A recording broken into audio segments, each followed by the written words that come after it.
Meu nome é professor Emanuel, sou professor de ciências e hoje eu vou dar aula para o 7º ano e o nosso tema será temperatura, dilatação dos corpos, história dos combustíveis e das máquinas térmicas.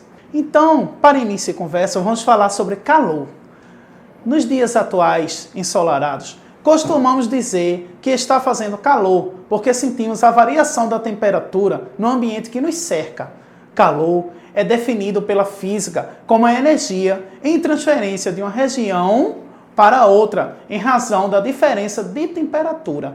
Então, vemos aí na primeira imagem, certo?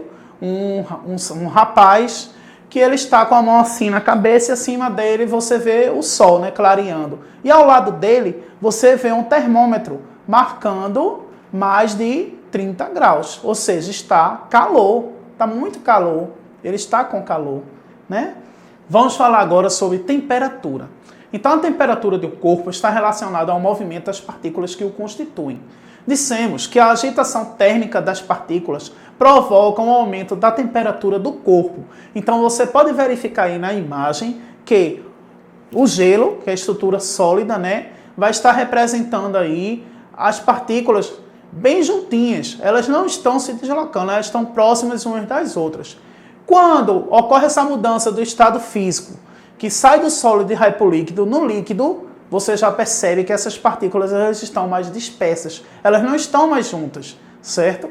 E em outro momento, essa mesma substância vai estar no estado gasoso. Então, no estado gasoso, essas partículas ficam bem longe uma das outras. Na figura que está ao lado, você verifica que tem um sistema aí, que é um copo, certo? Com água, que é representado pelas partículas, que estão de azul, né? Num dado momento, eu adiciono esse sistema o fogo, boto fogo, né, na vasilha. Aí o que é que ocorre com as partículas de água? Elas começam a se agitar. Então em casa é comum, quando a mãe ou o pai da gente vai fazer o café, a gente vê aquelas bolhas, a água borbulhando devido ao quê? A agitação das partículas devido ao fogo, a temperatura influenciando, certo, no deslocamento dessas partículas, na agitação, certo? Elas vão se agitar devido ao calor, ou seja, a temperatura. E qual é a diferença entre temperatura e calor? A temperatura representa a grandeza que mede a agitação térmica das partículas, que constitui um sistema.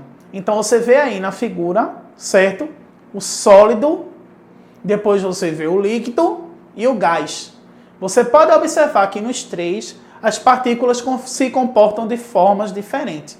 Então vejam só, vamos revisar. No sólido as partículas ficam bem juntas, no líquido elas já começam a se dispersar, se afastar uma das outras, e no gasoso elas estão totalmente dispersas, né? Bem afastadas. Então, o que significa calor? Calor representa a transmissão de energia que ocorre quando há diferença de temperatura entre corpos, sempre ocorrendo no sentido do corpo mais quente, maior temperatura, para aquele mais frio, com menor temperatura. Então, vamos revisar? Calor é diferente, porque a transmissão da energia que ocorre quando há diferença de temperatura entre os corpos. O calor sai do corpo mais quente e vai para o que é mais frio. Enquanto que a temperatura é só a análise da agitação térmica de partículas, certo? Ô professor, mas o calor pode interferir na temperatura? Sim, eles se relacionam. Porque a partir do momento que você adiciona o calor a um sistema, a temperatura vai se elevar e, consequentemente, as partículas elas vão se agitar, elas vão ficar se agitando, elas não vão ficar paradas. Sensação térmica. O que é sensação térmica?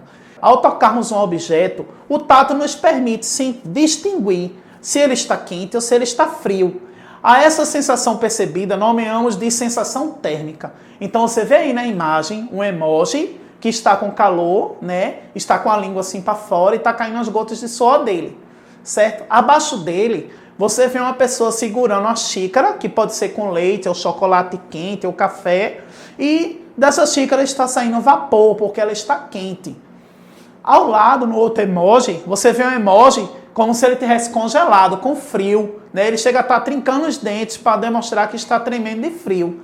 E abaixo do emoji, você vê outra imagem que a pessoa está fazendo um tratamento aí e está no gelo, certo? E, consequentemente, a sensação térmica é de frio. Então, calor e frio, sensação térmica, vai estar diretamente ligada ao tato. O nosso tato, ele permite a gente perceber a sensação do ambiente.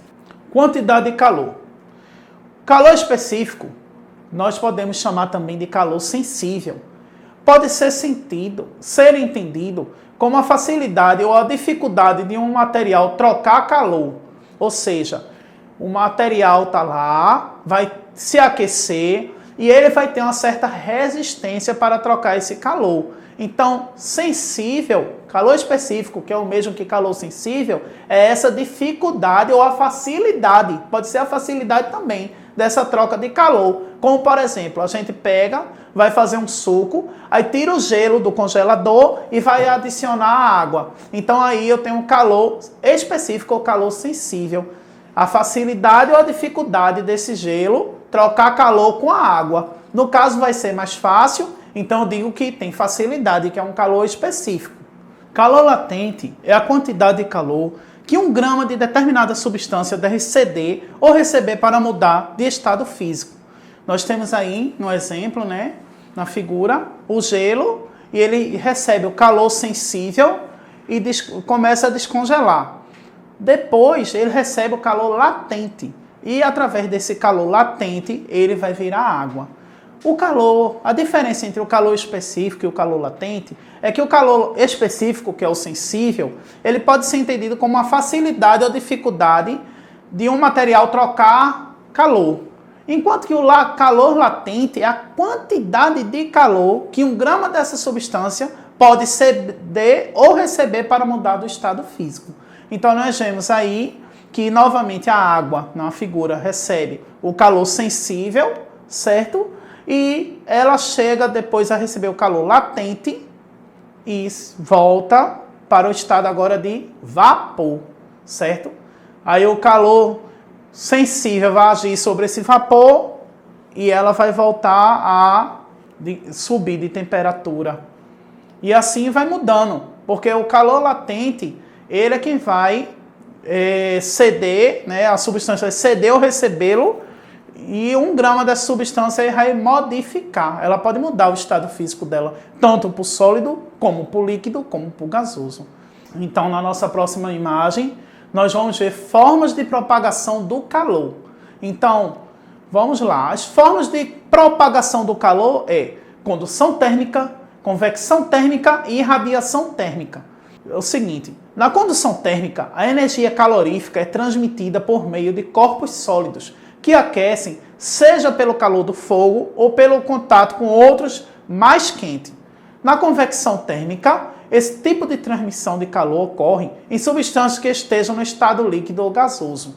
Na irradiação térmica, por meio das ondas eletromagnéticas ou ondas de calor de um corpo, ocorre a transferência de energia térmica. Por exemplo, nós temos aí na figura uma panela, né? Ela está cortada para a gente ver o esquema da água, né? E ela está sobre uma grelha. A grelha do fogão, ou a boca do fogão, está passando calor, né, para a panela. Esse calor que está saindo do fogão para a panela, nós chamamos de irradiação. A panela, ao aquecer, vai gerar outro calor que vai fazer com que a água comece a borbulhar. Esse calor nós chamamos de convecção, certo? E a panela vai ficar quente, a pessoa está segurando lá no cabo da panela, vai sentir outro calor que vai passar do cabo da panela para a mão. Então esse calor aí nós chamamos de condução. Então são 3 formas de propagação do calor. Então, no próximo, nós temos agora o equilíbrio termodinâmico, ou equilíbrio térmico. Ocorre quando corpos que estão em contato com ambos atingem a mesma temperatura. Por exemplo, eu tenho um sistema do lado esquerdo, quente, e outro do lado direito, frio. Ao juntar esses 2 sistemas, o calor e o frio vão se igualar e, como consequente, o sistema vai ficar com a temperatura só. Por exemplo, na imagem aí, eu tenho 2 bloquinhos, certo? Um representando o calor, que está em vermelho, e o outro representando o frio, que está em azul. Aproximo os 2 blocos. Aí o que é que ocorre? Troca de calor, até que ele entre em equilíbrio e fica roxo. Quer dizer que o calor aí está, né, o equilíbrio termodinâmico desse sistema. Ao lado direito, eu tenho outro sistemazinho, onde eu tenho aí 50 graus Celsius no vermelho e 20 graus Celsius no azul. Ao aproximar os dois, vai ocorrer, né, esse equilíbrio térmico. O quente e o frio vão se miscigenar, vão se misturar, e agora ambos os sistemas vão ficar com 35 graus cada um. Ou seja, equilibrou 35 para um lado e 35 para o outro. Antes eu não tinha 50 e 20, formando 70, então agora eu tenho uma temperatura só, 35 graus. Nem ficou quente, nem ficou frio. Então, quando ocorre isso, eu digo que temos um equilíbrio termodinâmico ou equilíbrio térmico. De quais maneiras medimos a temperatura? De que forma você que está em casa mede a temperatura? Geralmente, quando a gente está doente, a mãe chega, né? Aí bota o termômetro assim e a gente fica segurando aqui o termômetro. Aí ele vai dar a temperatura. Então, a temperatura corporal é medida através de equipamentos chamados de termômetros, que ao entrar em contato com o nosso corpo, trocam calor até chegar no equilíbrio térmico.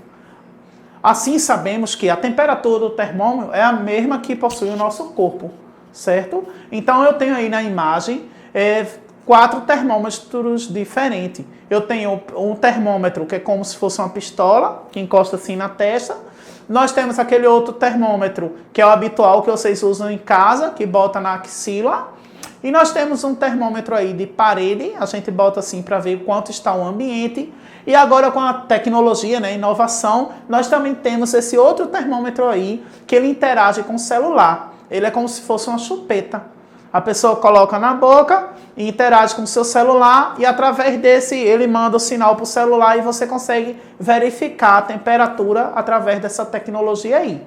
Também tem outros celulares que você consegue checar também a temperatura com o polegar, certo? Você encosta o polegar no celular, dá o comando para a tecnologia e ele consegue aferir a sua temperatura. Então, vamos falar agora, já que eu falei sobre o equilíbrio, né? Vamos falar sobre o equilíbrio termodinâmico e a vida na Terra. Ora, vocês sabem que no nosso planeta tem o efeito estufa, né? Esse efeito estufa, ele ocorre naturalmente. O que é que ocorre? O Sol, né, emite raios, né, solares, ondas, né, e chegam à Terra. Na Terra, nós temos uma camada que protege toda a Terra, que é a camada de ozônio, e elas refletem uma parte desses raios solares e outra parte passa. Por quê? Nós seres vivos, né, os homens, os animais, as plantas, nós precisamos da energia solar para viver. Uma parte é desviada, é devolvida para o espaço e outra parte é recebida aqui na Terra. Então, as plantas precisam do sol para fazer a fotossíntese. Nós nos alimentamos de plantas, os animais se alimentam de plantas e outros animais se alimentam desses. Então, o efeito estufa é um fenômeno natural. O efeito estufa é um fenômeno natural que colabora para a manutenção da vida no planeta.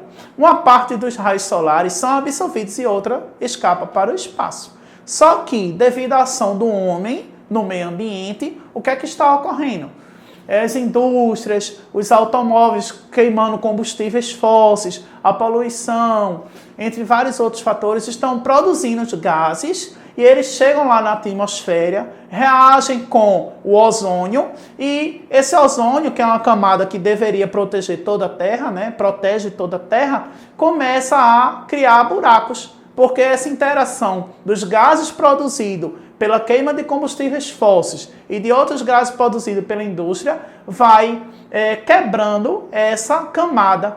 Então, a incidência dos raios solares se torna cada vez mais intensa com essas brechas na camada, fazendo o quê? Com que a Terra vá ficando cada vez mais quente. Então, o que ocorre?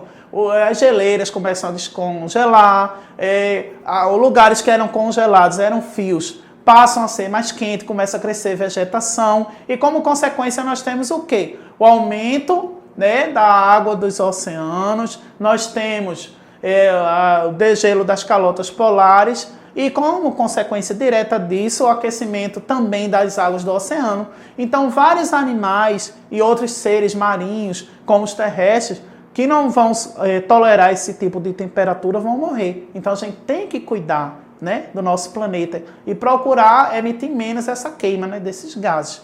Então o equilíbrio termodinâmico e a vida na Terra está contemplado nessa figura do slide a seguir. Você vê aí um globo, né, terrestre, o Sol emitindo essa energia solar, certo? E tem um lado que diz quando é que ele é bom, certo? E quando é que ele é mau. No lado que ele é bom, ele fala o quê? Do equilíbrio. Quando há um equilíbrio no efeito estufa, esses gases que são lançados na atmosfera, eles são reaproveitados pela fotossíntese. E quando é que ele é mau? Quando esse gás, né, ele vai reagir lá na camada de ozônio e esse gás carbônico ele vai ser tanto que ele não vai... Ele e outros gases não vão ser reaproveitados e vão terminar se tornando gases tóxicos.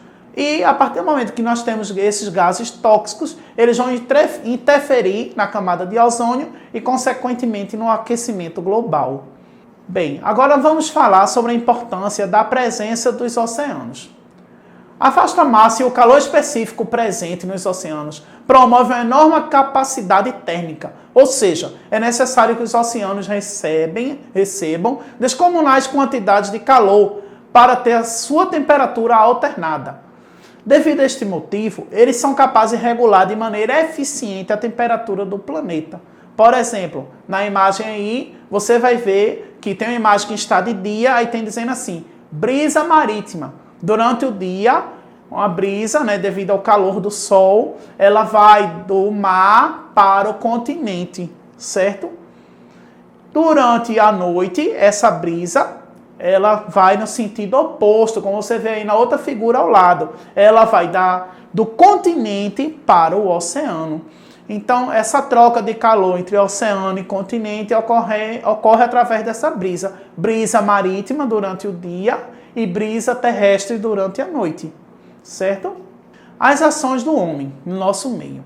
Então, as ações antrópicas, ou seja, alterações provocadas pelos seres humanos no meio ambiente, estão causando diversos transtornos no planeta.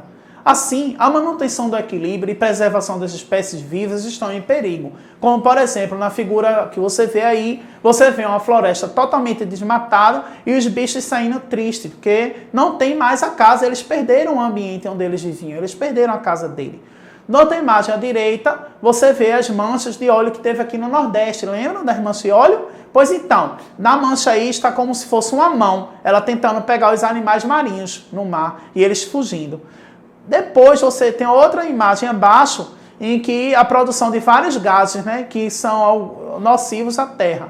E à direita nós temos o planeta Terra, né, representando a imagem, ele se abanando, né, porque o calor ele não está aguentando devido à ação do efeito estufa provocada pela ação do homem, na exploração de recursos naturais, sobretudo dos combustíveis fósseis, como o petróleo. Aquecimento global. Então, refere-se ao processo onde ocorre o aumento das temperaturas médias do planeta ao longo dos últimos tempos, atribuído à responsabilidade principalmente às práticas humanas. Aí você vai ver aí no slide, né? Você vai ver aí na imagem o quê? O solo rachado em alguns lugares da Terra. Noutra imagem que está ao lado dela, os furacões sendo produzidos. Depois você vai ver as queimadas, como aquela que ocorreu na Austrália, que os cangurus saíram fugindo, né? E você vai ver ao lado aí o urso polar, né, na geleira, a geleira descongelando e o urso tentando saltar de um gelo para o outro, né? Então tudo isso aí é devido às práticas humanas, o aquecimento global, devido às práticas do homem. Então vamos falar também sobre os combustíveis. Os combustíveis referem-se às substâncias que, quando sofrem processo de queima, produzem calor. Por exemplo, combustíveis fósseis, a gasolina, o óleo diesel, gás natural e o carvão mineral. Todos esses que eu estou falando são combustíveis. alguns gases inflamáveis, como o metano, o acetileno, o propano, certo? Entre outros óleos combustíveis, como óleo de cozinha, óleo lubrificante. Então nós vemos aí, certo? Que na pré-história do homem, ele utilizou o quê? Qual foi o combustível que ele começou a utilizar? Né? Houve a descoberta do fogo, aí se utilizou a madeira. Depois, com a Revolução Industrial, nós fomos utilizando vários outros combustíveis, como a gasolina, o gás natural, o carvão, o óleo diesel, né? Então, todos esses aí, os combustíveis são utilizados pelo homem para a queima e, como consequência, nós temos a produção do calor. O calor que nós necessitamos. Antigamente, utilizava-se nas locomotivas, né, o carvão. O carvão era utilizado e provocava, né, aquela locomotiva, ela se deslocava devido à queima, né, do carvão. Então, vamos entrar agora num assunto muito interessante, que são as máquinas simples, certo? Dispositivos que executam apenas um tipo de movimento, como levantar, empurrar, apertar, girar, entre outros. Então, função: facilitar a realização de um trabalho que ocorre devido à aplicação de uma força. Como, por exemplo, quando eu uso a tesoura para cortar, eu estou empregando a força para cortar o papel, né, na escola, quando eu utilizo um prego para bater, né, o martelo para bater o prego, eu estou produzindo outra força. Então, é uma máquina simples. Assim como eu estou usando a chave de fenda para apertar o parafuso, certo? Então, na imagem aí tem um boneco que diz assim, você lembra de mais algum? Aí tem várias figuras aí, tem um martelo, tem uma tesoura, certo? Tem um machado, tem várias, enfim. Então, nós vamos ver agora no vídeo a evolução dessas máquinas simples. Bem, como vocês viram no vídeo, nós vimos várias máquinas ao longo da história do homem. Máquinas simples, né? O TA, entre várias outras máquinas. Vocês perceberam que foram evoluindo ao longo do tempo, essas máquinas, para o uso humano. Então vamos ver agora, certo, na nossa próxima imagem, outras máquinas simples. Alguns tipos de máquinas simples. Roldana ou polia. Essa aí é utilizada geralmente na construção civil. O pedreiro ou o trabalhador está trabalhando um prédio de 10 andares, 20 andares. Ele não vai poder pegar o balde de cimento que foi arremessar lá para cima. Não vai. Ele vai utilizar a rodana ou polia, aonde através de uma corda ele vai prender esse balde e ele vai içar, certo? O balde. Vai subir o balde com a massa para ele poder utilizar. E qualquer outros materiais também, viu? Plano inclinado. Também utilizado, né? Quando a gente, por exemplo, um transporte de mercadorias do solo para o caminhão, aí usa o plano inclinado, facilita, né, esse movimento, né? Pega aquele carrinho onde bota as mercadorias, aí a pessoa que está sendo responsável pelo transporte consegue descer pela rampa do que está entregando de cima do caminhão para o outro, descarregando, né? Facilita no descarregamento. Engrenagem ou roda dentada. Quem aqui não já teve aquele relógio de ponteiro?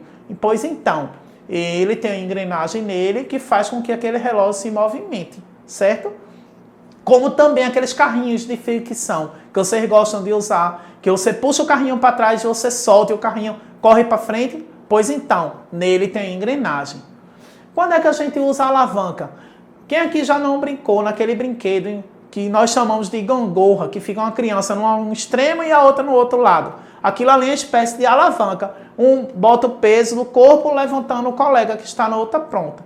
Também utilizamos a alavanca no nosso dia a dia. Outros exemplos do cotidiano de máquinas simples.